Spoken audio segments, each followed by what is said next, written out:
안녕하십니까. 성경문화학당의 공부하는 자입니다. 히브리서 1장 1절 네 번째 파일입니다.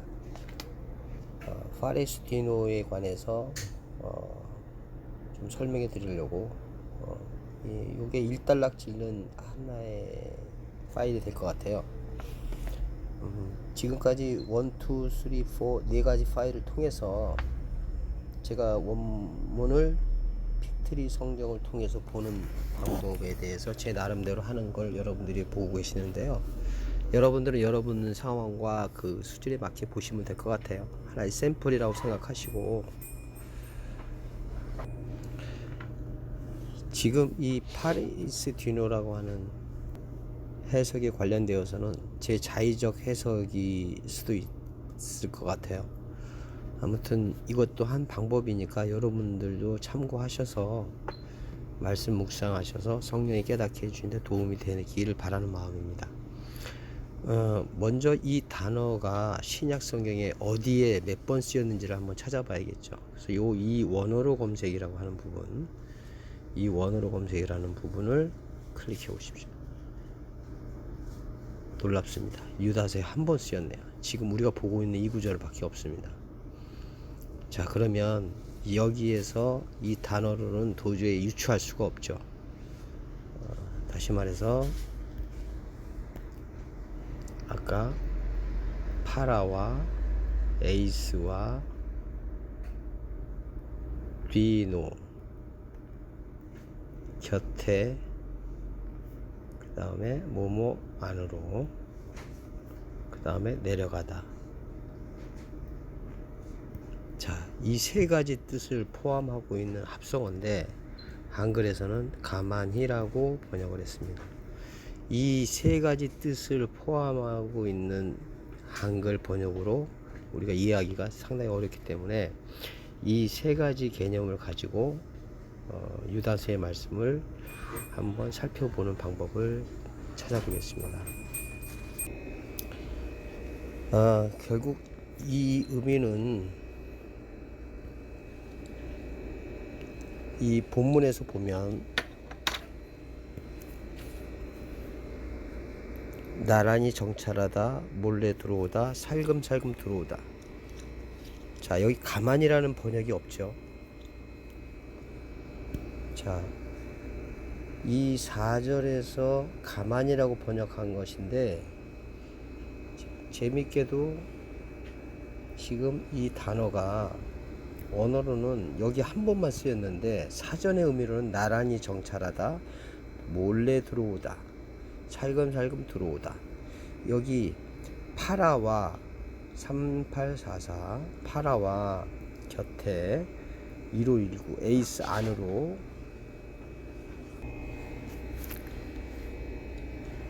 이 에이스까지 했죠. 손님이 잠깐 와서 정지시켰다가 다시 플레이 시키는 겁니다. 저 에이스까지는 지금 여기 보시면 곁에니까 나란히, 그 다음에 에이스니까 안으로 들어왔다는 들어오고, 그 다음에 내려왔다라고 하는 이게 중요한 건데 내려가다. 자, 그러면 이 디노란 단어는 이 단어 하나만은 어디에 쓰였냐면 마가복음과 누가복음에 쓰였습니다. 요 두 구절밖에 쓰이지 않았기 때문에 마지막 디노라고 하는 단어 때문에 지금 그 가만히를 보는 거죠. 마가복음에는 해 질 때 이렇게 돼 있고요. 누가복음에는 해 질 무렵. 자, 그렇다면 나란히까지도 파라라는 전치사로 이해가 됐고요. 정찰하다고 하는 것은 의미가 아직 모르겠고, 에이스가 안 오르니까 몰래 들어오다까지도 이해가 됩니다. 근데 내려가다가 해질 무렵 이러니까 내려가다는 이해가 됐는데 이 세 단어를 합성한 것을 가지고 가만히 들어왔다 이렇게 얘기했는데, 이 뒤노라고 하는 것이 해질 무렵이기 때문에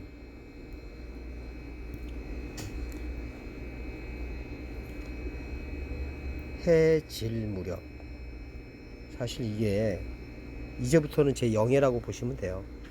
이제부터는 해집, 이거는 저녁이 되고 아침이 되니. 자, 이 저녁이 된다고 하는 것은 첫째 날, 둘째 날, 셋째 날 하나님 보시기에 좋았다고 하는 깨달음이 있지만 거기에서 머물지 않고 다음 완성으로 향하는 날 가기 전에 저녁이 되고 아침이 되는 그런 것과 같은 상황으로 보여집니다. 이해하셨나요? 자, 그래서 요 세 단어를 보면 가만히 들어왔다는 이 세 의미는 결국 아래 차원으로, 우리는 하늘과 땅에서 우리는 태어났고 예수 그리스도는 하늘부터 온 자라 그랬기 때문에 우리는 땅에서 말씀을 깨달아서 하늘과 하나가 되는 차원 위로 올라가야 되고 다시 이렇게 세워짐을 당해야 되는데, 가만히 들어왔다는 이 단어의 의미는 아래 차원으로 다시 내려가게 만들려고 하는 안드로포스라는 겁니다. 자, 가만히 들어온 사람 정체가 드러났습니다. 자, 이렇게 가만히 들어왔다고 하는 것이 이 단어가 이 세 가지의 전치사와 두 가지 전치사와 동사로 합성화된 것이 그런 의미를 성경은 얘기하고 싶다고 저는 보여집니다. 그렇다면 이 사전에서 중요한 건 이 사전도 이해해야 되는데요. 나란히 정찰하다, 몰래 들어오다, 사이가 들어오다, 이건 어디서 나온 걸까요? 성경에도 없는데 이런 사전이 있다는 것은 생각을 해 보십시오. 듣는 것도 중요하고 다 좋지만 스스로 판단을 해보는 논리도 항상 가지셔야 됩니다. 이거는 이제 다른 사전에서 보면 알겠지만 이 당시에 쓰였던 이 코인의 헬라어나 이 헬라어가 그 당시에 성경으로 쓰여진 것 외에도 이 언어가 다른 문학에도 쓰였을 가능성이 있고 또 실제로 있습니다. 거기에서 이 파레이스 디노라는 단어가 이렇게 쓰였다고 보여줄 수 있는 거죠. 이거는 그래서 사전입니다. 어학사전. 다만 성경에 번역되어 있는 용례들도 같이 함께 기록을 해서 그것을 설명해주는 사전이라는 거죠. 이게 성경의 단어를 설명해주는 성경적 사전이라고 생각하시면 안 됩니다. 성경의 단어는 성경의 구절과